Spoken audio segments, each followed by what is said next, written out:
First, we need to remember the set of rules, right? So we differentiate. Number one, we find the derivatives in terms of x. Because usually x becomes our, we do in terms of dx. Okay, so we talked about that. And the next thing is we collect all the dy over dx terms. And then 3, we factor them out.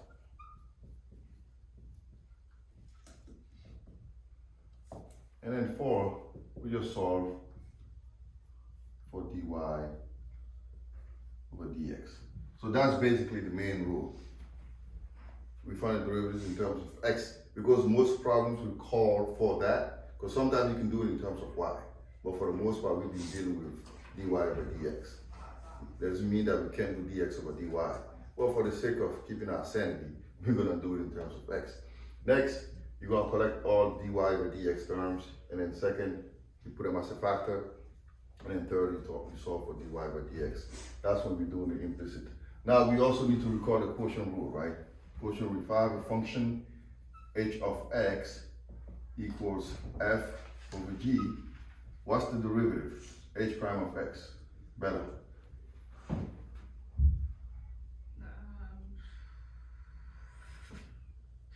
Forgot? Yeah. That's right. So it's f prime times what? G, right? Minus g prime times f over g squared. That's the quotient rule, okay? And then the trig functions that you may not remember. If you don't remember, that's fine. We're probably gonna have like a cheat sheet and then record all those rules. So now let's go, if you have your book, go to page 146.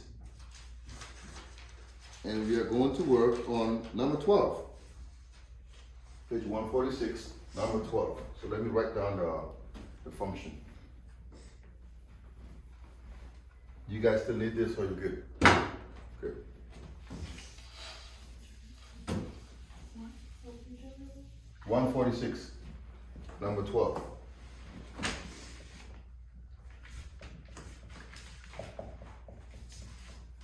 So we are basically finding the implicit differentiation of sine pi x plus cosine pi y, the whole thing squared, and that's equal to 2, right? So sine pi x plus cosine pi y squared equals to 2. So we have to use how many rules here? 2, right? We have to use the quotient rules, and no, not the quotient rule. We have to use the chain rule, and then we have to also be careful of the what do you call those? The trig functions. So the way we're gonna solve this is, I can do it straightforward, but I'm not gonna do that now. We're gonna try and find each one separately and then apply the chain rule, right? Remember the chain rule, when we have u to the power of n, to find the derivative is n u to n minus 1 times u prime. U prime means the derivative of the inside. So in this case, if you were to apply the chain rule here, right, we will start by finding what? 2 times sine pi x plus cosine pi y, 2 minus 1, times the derivative of this, right, pi x plus cosine of pi y prime. Okay, now we need to find the derivative of this. We've already done the outside, so now we need to find the derivative of this guy here, okay? So we're doing the implicit, remember. So now let's find the derivative of sine of pi x. So what's the derivative of sine of pi x? Eddie. I'm just messing with you. So what's the derivative of sine of pi x? Sine of pi x derivative. Negative cosine. Nice. It's the other way around, right? First we have to do the inside, right? Pi times what? Cosine of pi x. That makes sense? Because we find the derivative of the inside, which is pi, and then times cosine of pi x. Okay? And now what's the derivative of cosine of pi y? Now remember, we're doing the implicit. So that means it's in terms of y. So what would it be? 80. What do you think? Cosine of pi y is negative sine of pi y times cosine of pi times just pi, okay? just pi. Just pi, and then times what? Dy over dx. Dy over dx. Because again, we are doing the derivative in terms of x, okay? So it's pi times cosine of pi x for this function. And for this function, it will be negative sine pi y times pi times dy over dx. Yes? Why does the pi stay the same throughout the entire thing? Why does the pi here? You can put it in front of it, it doesn't matter. Is that what you're asking? But isn't it technically a number, so wouldn't it change? Like Well, when you find the derivative of it, like wouldn't it equal 0? Well, no, the pi x is the whole thing. This is like, what if I had like sine of 2x, right? The derivative will be 2 cosine of 2x. Pi is almost, it's a constant. It serves as a constant just like a 2 or any number would. So I'm not just finding it separately. It's the whole expression, 2x, the derivative of 2x is 2. And the derivative of pi x is pi. Okay. I'm doing the inside and then the outside. Does that make sense? Okay. So now we have this. So now we're going to take all this and then we're going to now replace it here. Okay. So now we have 2 sine of pi x plus cosine of pi y times all of these guys. Add them all together. Okay. So I'm going to erase this because I just need to remember this. So we have times pi cosine of pi x, and then minus all this pi sine of pi y times dy over dx equals to 0. The derivative of 2 is 0. That's gone. Okay. Now the next portion is the most not complex. It's just a lot of work. Okay. So now we have to FOIL it. So this times that. So it's going to be 2. I'll put pi cosine of pi x times sine of pi x plus cosine of pi y, right? Minus this guy now. Pi sine pi y times dy over dx times this whole thing again, sine of pi x plus cosine of pi y equals to 0. And now we have to solve for dy over dx because we just collected the term. So we're going to move this to the other side. So that becomes negative pi sine of pi y times dy over dx times sine of pi x plus cosine of pi y equals all of that on the other side. Negative 2 pi cosine of pi x times sine of pi x plus cosine of pi y. Now I should have seen this coming because eventually these are going to cancel out.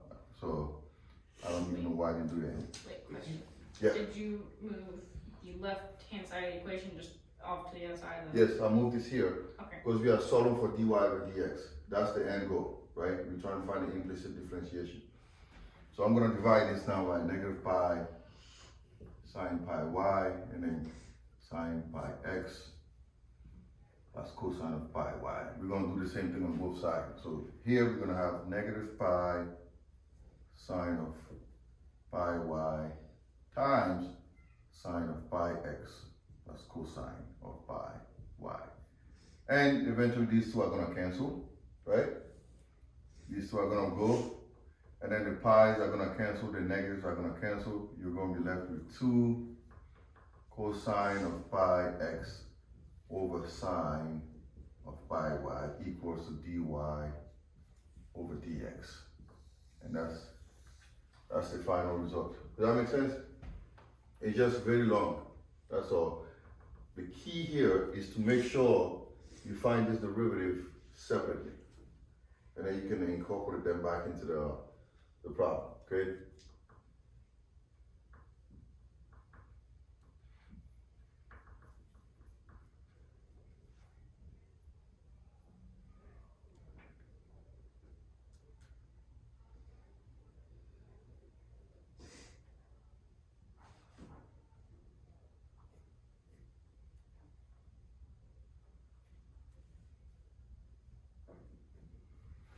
My apologies here. There was supposed to be a 2 here, okay? 2 and 2 here. So these two are going to cancel. So we're going to have cosine of pi x over sine of pi y. I should have distributed the 2 into both, not just one. The 2 has to multiply this guy, and the 2 also has to multiply this guy. So we should have a 2 here as well. So that should have been a 2. Let me just put 2, negative 2 pi, so that you know if you were looking back. And then you cancel this. Any questions? You good? Question? Go a little slower the next problem, but other than that, yes. Well, we can do that, but then you can go back and watch that stuff again. All those. So that's the whole thing. So we solved one problem, like we killed 2 birds with 1 stone. Okay, that's fine. The next one, we're gonna use the quotient rule, and then I'll let you guys do some of the problem on your own. Now we have x equals 1 over secant of y. And then we want to find the implicit, again, differentiation here. So now we have, not only do we have the quotient rule, but we also have, what do you call it, trig functions. But do we necessarily have to use the quotient rule here? Do we? No, right? We don't necessarily. We can turn this into a what? What can I do with 1 over secant y? I can turn this into a x equals secant y to the negative 1, right? And then now we can use again, the chain rule here. So if we call this x equals to secant y to the negative 1. So now let's find the derivative. Okay, we're gonna do the same thing. Yep. Yep. So we're gonna find the derivative. So what's the derivative of secant of y by itself? What would it be? Secant y, the derivative. I don't know the derivative of secant. The derivative of secant is secant x tangent x, Oh, right? So that would be that times y. the secant y tangent y, right? Times what? dy Pi. dx. Easy. Dy over dx, right? I was gonna say. That's fine. I was gonna get it. You got it. So now we still need to find the derivative of x. So what's the derivative of x? What is the derivative? Yeah, 1, all right? So 1 times, and then we have to apply again the chain rule here. Don't forget that, okay? So we're going to use the chain rule, so it's going to be negative 1 times secant y minus 1, chain rule, times the derivative of the inside, which is all of this, secant x, then secant y tangent y times dy over dx, right? And now this becomes 1 equals negative secant y to the negative 2 times secant y tangent y dy over dx. And then to solve for the derivative, yeah? I want to secant x. No, it's secant y. We're using secant y. Remember, we're doing the derivative implicitly. So it's in terms of x, so we're gonna have to keep the dy over dx. Okay, if you were just secant x, this should just be secant and tangent x without the dy over dx. That makes sense? Alright. So now we have all of these. So I'm gonna single out this and then we're just gonna divide it, right? So I'm gonna first do, to find dy over dx, is going to be 1 over negative secant y, because every time we divide by the same term, what happens? We're gonna divide this by the same term. So this is gonna, we can shift this to the top, right? At some point, not right now.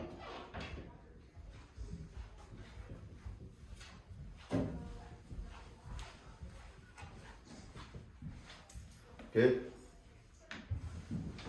So we put this behind, and then we can work with these two together. We can combine these two together, right? Secant y to the negative 2, and then secant, this is like to the negative 2 positive 1. So we can combine those.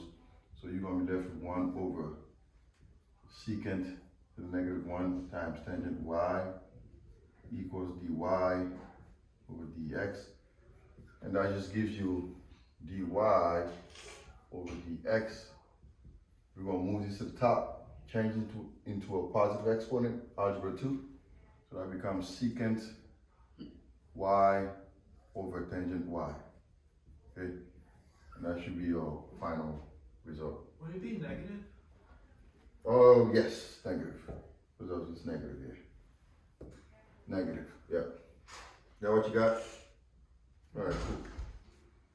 Questions? I wanted to find one with the quotient rule. I guess we're gonna do 23 on page 146. 23. That's like the quotient rule there.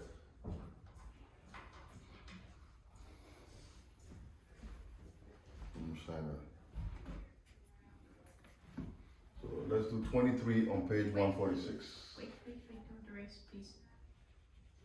I'm not gonna erase it yet.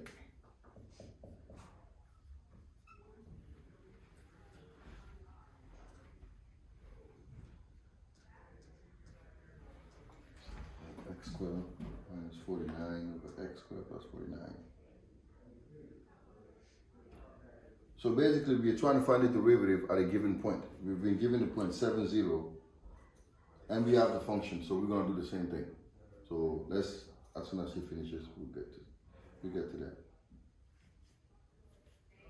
Okay, good. Good? All right.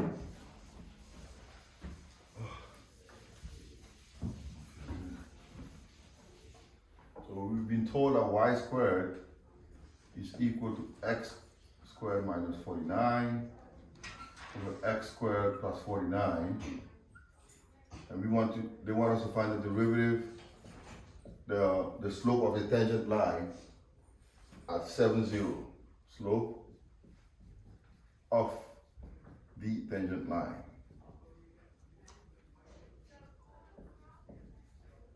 At this specific point.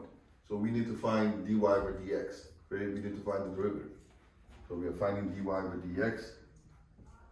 And then once whatever we get there, we're going to replace x by 7 and y by 0 to find the slope of the tangent line. Okay?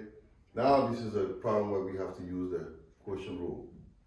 So we've just talked about the quotient rule before we actually started it. So we need to find the derivative. So what's the derivative of y squared? 2. 2 what? X. No? The y squared by itself. Oh, sorry. 2y times dy over dx. 2y times dy over dx. Right? She was gonna answer it. Yeah, Aiden, why do you? What do I want? You stole the answer right out from under Everyone. Yeah, it happens sometimes. Anyway, so let's what's the derivative of x squared minus 49? That's anybody. 2x, right? So 2x times this guy, right? X squared plus 49. We're using the quotient rule. Then minus the derivative of the bottom, which is again 2x times x squared minus 49 this time over x squared plus 49, the whole thing squared, right? Now we have to see if you can cancel out some like terms there and all that. So we're gonna have 2x cubed on top plus 49 times 2, that's 98x.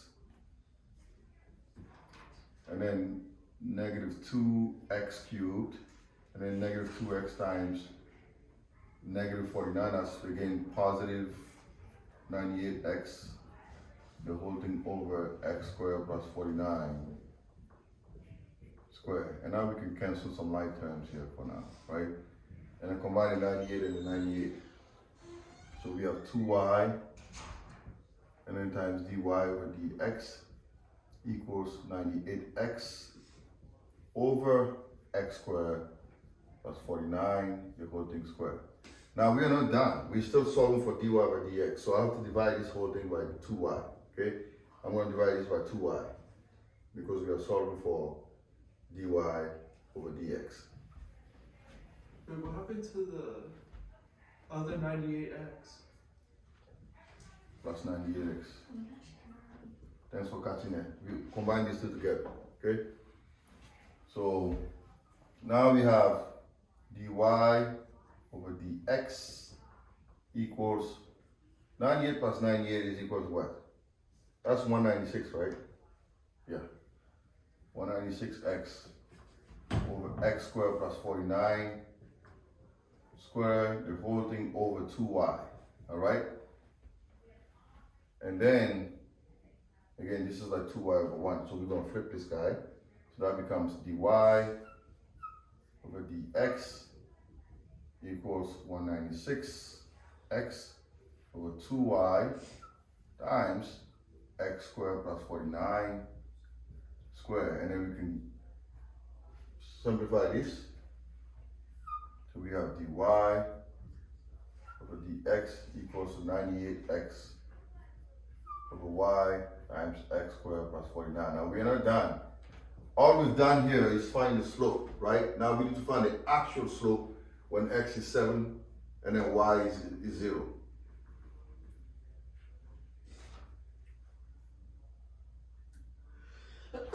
Was it 0, 7 or 7 and 0? Let me make sure we're doing this right. I think it was 7-0. 7, 0? Yeah. All right. Well, see what's going on here. Where'd the 98 come from? Huh? What's the what? Factoring out the 2s. The 2 cancels. So look, we're gonna have something over 0. That's not good. We can't have that. So that means the slope will be undefined. Because if I replace x by 7 and y by 0, we have 0 times something. That's gonna be 0. So therefore, there's a problem here because we can't have the slope. So it will be undefined. Does that make sense? Yeah? I mean, can't we like invest in your mind? We can't investigate this here. But there's nothing we can do really. We can't investigate this because this is 0 times that. So we don't have, so the slope will be undefined in this problem. That's what we have. Because I'm double checking to see if there's anything wrong here, but I don't see anything wrong with what we did. Because if you divide it by 2y and we multiply it, I mean we have to flip it. So yeah. So the slope will be undefined. Question. Yes. With everything in the equation being able to be squared, I guess. Because if you put the entire equation under a square root, it would be y equals x minus 7 over x plus 7. Does that mean anything? You mean if I square root this? Yeah, if you square root both sides, would that mean anything? Well, Would that change the way you solve it? I mean, you're gonna have 2 separate problems. You're gonna have 2 separate functions. You're gonna do them separately. So if you were to put, let's do it. So if you were to put this, right? You're saying if you take the square root of y squared, right, and then the square root of this. Is that what you're saying? If I'm understanding correctly. So that's going to give you y equals plus or minus this. And then you can find the derivative. Wouldn't it be x minus 7 over x plus 7? No, this is x minus 7 times x plus 7. This is not factorable. This one here is not factorable. Why not? It's x squared plus 49. Yeah. You can't factor that. No, we factored it The only thing is when you have a squared minus b squared. So Is this that is why I've been getting so many questions wrong? so this is I non-factorable. thought it was the other way. Okay. So the slope is undefined, which I find interesting because I really thought there was, well, it is what it is. Because 2y dy by dx, either way I should have seen it from here. Look, even if we didn't find the derivative here, you would have seen that the derivative would be 2y times dy by dx, and we would have divided by y anyway, so that would be undefined. Does that make sense? All that stuff we did was great, but we didn't have to because you could recognize it from right here, right away. Don't shake your head, that's fine. This is just for the sake of learning how to use the quotient rule. So that concludes the quotient rule and implicit differentiation and trig functions. So that should be good. And now we can work on some other